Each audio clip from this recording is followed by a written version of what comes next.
Любители футбола сегодня следили за матчем «Ингушта» против «Уралана». После зимнего перерыва для нашей команды это первая игра в сезоне первенства России среди команд третьего дивизиона. Ингушский клуб встретил у себя дома новую команду из города Элисты. «Уралан» в этом сезоне провел 2 игры, выиграв в обеих встречах. Матч проходил напряженно, агрессивная игра чувствовалась с обеих сторон. В завершении второго тайма счет на табло составил 2-0 в пользу «Ингушта». Автором победного гола стал Зелимхан Ахильгов. Стоит отметить, что ингушская команда в прошлом сезоне заняла 2-е место в 3-м дивизионе страны, уступив золото в 10 очков Агросоюзу. В этом году тренер перед назрановским коллективом поставил задачу добиться победы.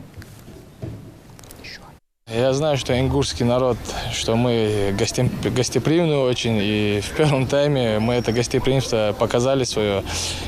Не забили 8 раз, по-моему, простили эту команду. Важно для болельщиков, чтобы наша команда постоянно выигрывала.